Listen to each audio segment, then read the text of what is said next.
មនុស្សយើងនឹងសត្វដេរិឆាននេះខុសគ្នាតែមួយទេ3ដូចគ្នាទី1មនុស្សនិងសត្វនេះរស់នៅបានដោយសារពឹងអាហារបរិភោគអាហារពុទ្ធថាសព្ពេសតាអាហារតតិកាសត្វទាំងឡាយទាំងពួងតាំងនៅបានព្រោះអាហារសត្វអីក៏ដោយដេរិឆានក៏ដោយត្រូវតែបរិភោគអាហារដូចគ្នា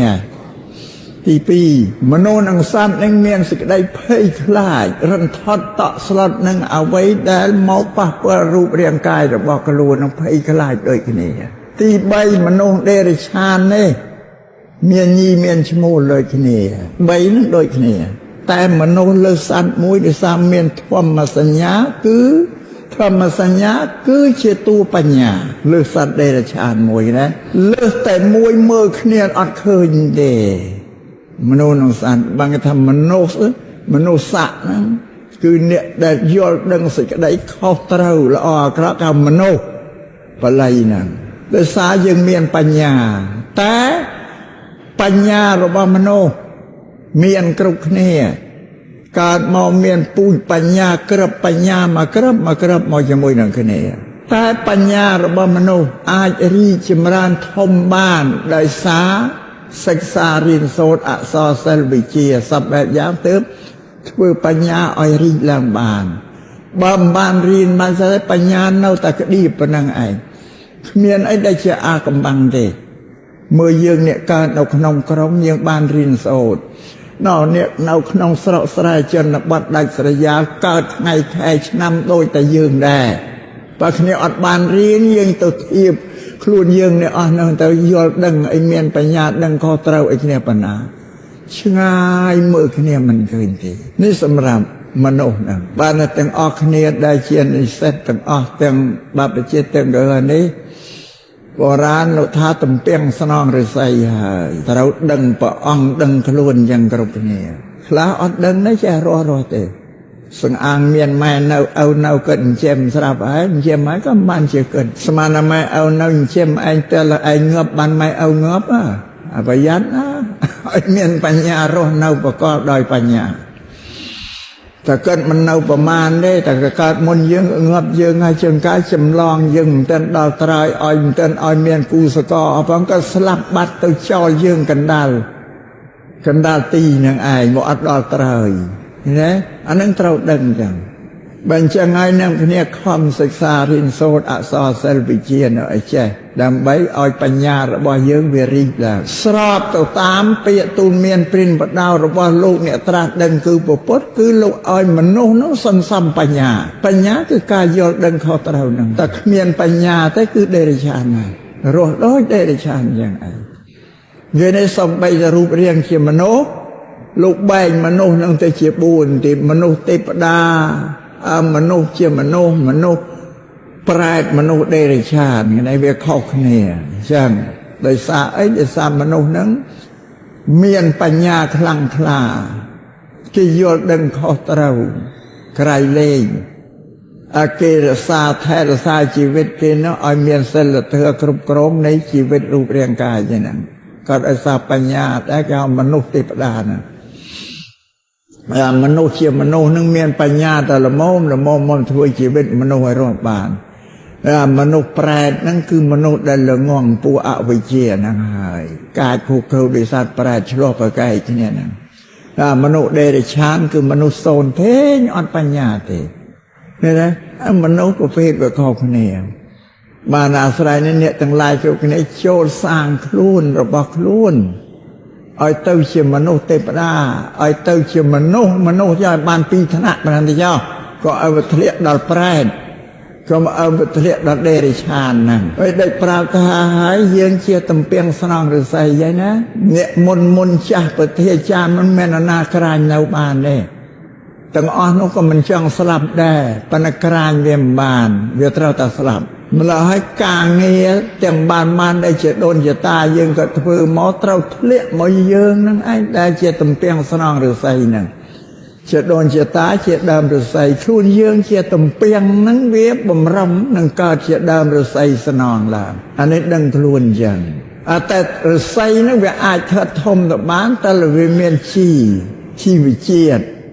ដើម្បីធ្វើឲ្យទំពាំងនោះវាផៅធំក៏ជារស័យមន់តាមឡើងជីវជាតិដែលធ្វើឲ្យរស័យនឹងធំទៅគឺធំបានឲ្យជីវជាតិឯមនុស្សយើងគឺមានបញ្ញាហើយដូចជាជីវជាតិធ្វើឲ្យបញ្ញាយើងនឹងរីកចម្រើនលូតលាស់ឡើងតែមានបញ្ញាដឹងខុសត្រូវនឹងទើបជីវិតនោះល្អប្រសើរបញ្ញាមានគ្រប់គ្នាបានថែរក្សាទំនៀមទម្លាប់ប្រពៃណីវប្បធម៌របស់ផនជាតិ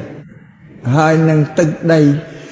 ប្រទេសជាតិយើងបានគង់វង្សនៅល្អបើអត់បញ្ញាហើយបាត់សូន្យបងទាំងអស់ហើយអានេះសំប្រាត់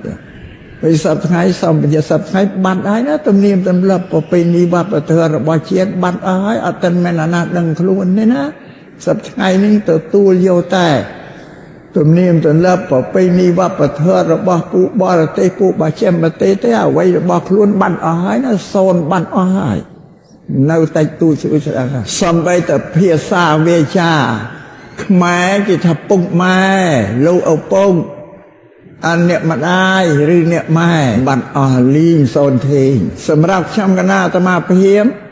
សម្រាប់ពួកអ្នកមានមន្ត្រីធំបដាស័កធំឃើញខេត្តសៀមរាបមួយអាយដាមខេងសមេតខាងទាហានហ្នឹងឃើញពូជពងគាត់ថែរក្សាបានឃើញកូនគាត់ហៅតាម៉ែហៅតាពុកទេកូនជាងការហៅម៉ែជាងការហៅអ្នកឪគេហៅតាពុកដល់លឺយកភ្ញាក់ដូចកន្ត្រាក់វាបាត់អស់លលីងដល់ទីទៀតនោះសម្ដេចអគ្គមហាសេនាបតីដេជោហ៊ុនសែនឬកូនគាត់ហៅតាម៉ែពុកដល់ទៅជួបប្រទេសពីពូជនៅប្រើភាសាពុកម៉ែណាអ៊ីទៀតសូនវាសងៃភាសាម៉ាក់ប៉ាម៉ាក់នឹងជ្រាបដល់ទៅស្រុកព្រៃណាអ្នកព្រៃហ្នឹងក៏សងៃលែងហៅពុកហៅម៉ែប៉ាម៉ាក់ដូចតែគេដែរអូយអាត្មាឮថាចង់សម្លាប់ចង់ស្រក់ទឹកភ្នែកចុះអ្នកព្រៃអីធ្លាប់តែហៅម៉ែពុកម៉ែបាត់ម៉ែពុកអស់តាភាសាប៉ាម៉ាក់នេះក៏ចូលរុកជ្រីជ្រែកឲ្យទៅដល់ស្រុកព្រៃហ្នឹងជនបទណាដោយគេនិយមតែហៅម៉ែពុកទៅវាមិនសូវធំថ្កើងទេវាអត់រកស៊ីវាមិនមានទេវាមិនឡើងទេតែហៅប៉ាម៉ាក់បានឡើងមនុស្សទៅជាអញ្ចឹងហ្នឹងបានអស់ហើយណាណាប្រាប់អស់នៅតែអត់ដឹងខ្លួនទេប៉ុន្តែណែជាងមកហើយក៏រំលឹកតែបើរំលឹកមកកូនកញ្ចប់មកទូប៉ុណ្ណឹងធ្វើម៉េចបានទៅមកទូនេះយកទៅផ្សាយទៀតនិយាយប្រាប់គ្នាទៀតសម្ពាត់ខោអាវបាត់អស់ហើយខ្មែរសម្លៀកបំពាក់ស្ងាយសត្វតបរទេសទាំងអស់ពួកអឺរ៉ុបទាំងអស់ពីមុនអឺរ៉ុបគឺចិនទៅទូវ៉ាប់ទៅចិនខោអាវក៏ចិនដែរភាសាតាខោតាអាវក៏ភាសារបស់ចិនដែរខ្មែរគឺស្លៀកសម្ពាត់ទេ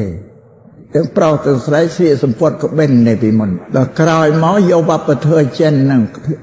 យកខោអាវមកប្រើដល់អឺរ៉ុបពួកបារាំងចូលមកបាត់អីផុសចិនហ្នឹងអត់ទេអាខោអាវចិនគេថាខោចែវមកទៅអញ្ចឹងអានេះផុសចិនគេថាខោចែវឬខោចាហើយបាត់អីសត្វផុសចិនទាំងអស់អស់ផុសអឺរ៉ុបទាំងអស់បាត់ខ្មែរសំខាន់ខ្ញុំកណាអាត្មាទៅរំលឹកជាពិសេសគឺពួកនារីនេះមានពិធីបុណ្យប្រពៃណីទំនៀមទម្លាប់អីរបស់ជាតិសំឲ្យប្រើប្រាស់សម្ពាត់សម្លៀកបំពាក់ជាខ្មែរឥឡូវអ្នកនៅបរទេសក៏គេប្រើច្រើនណាស់តែនៅបារាំងដូចកាន់តែពិធីបុណ្យគេប្រើខ្មែរជាសម្ពាត់បត់យ៉ាងហ្នឹងជាហូលជាប្រមងអីទៅនឹងសំរសាមកវិញតែខំបាត់អស់កូនចៅក្រោយអត់ដឹងទេតែអត់ដឹងផលវិបាកគឺយើងអ្នកបំបត្តិ